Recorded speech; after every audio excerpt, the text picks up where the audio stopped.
Hello adventurers, and welcome back to my channel, and boy do I have an adventure for you. So let's roll the intro and get right to it.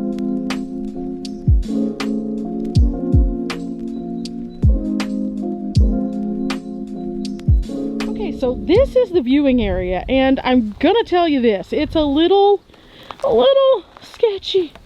Oh, it bends right here, but this one is much more sturdy.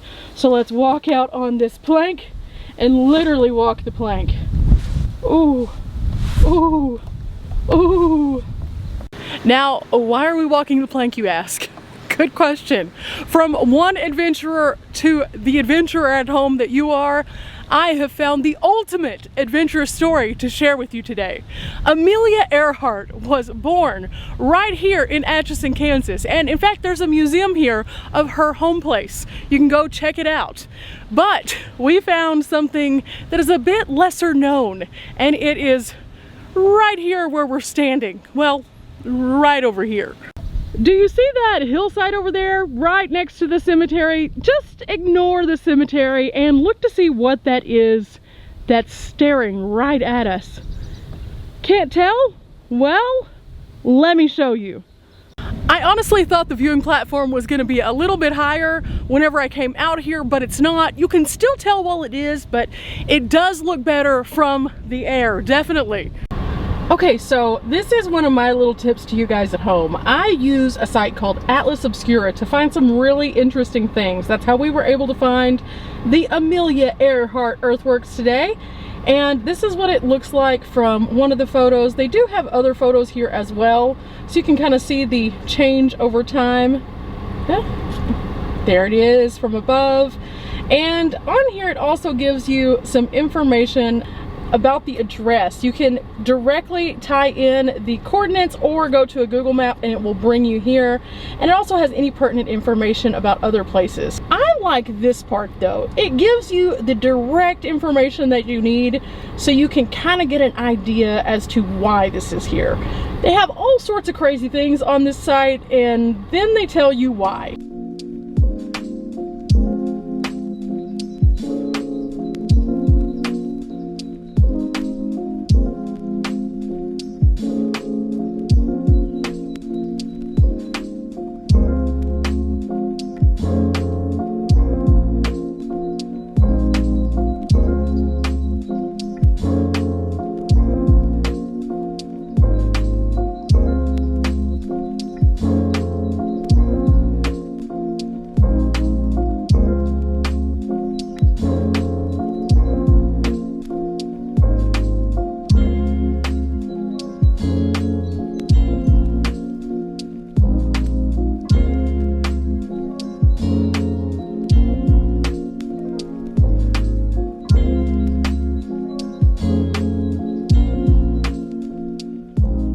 Okay, so definitely better if you can see it from above. I hope that you've enjoyed checking that out with me, but before I leave you, I know this is a shorter video.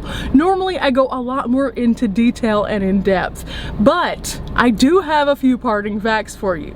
Did you know, for example, that Amelia saw her first plane at the state fair when she was only 10 years old? At 10, she decided that she wanted to do something epic. During World War I, she became a nurse's aide in Toronto, Canada. So long before she was flying over the seas, she was helping out soldiers. On December 28th, 1920, so almost 100 full years ago, she was given her first ride in an airplane. And again, it just sunk in that goal of doing bigger, doing better, and piloting herself. By 1921, she was taking her first flying lesson in January. So only a few days after that first ride, she literally jumped headfirst into flying. Her first plane was a bright yellow color and she called it the Canary. So much like I have titled my car the Roadrunner, the Canary was her vessel for getting to where she wanted to go. It's important to name your car, guys. It's important to name your plane. It's important to name your boat.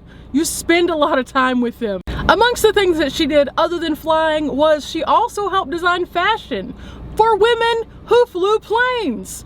she was actually featured as a portion of a display that was in vogue.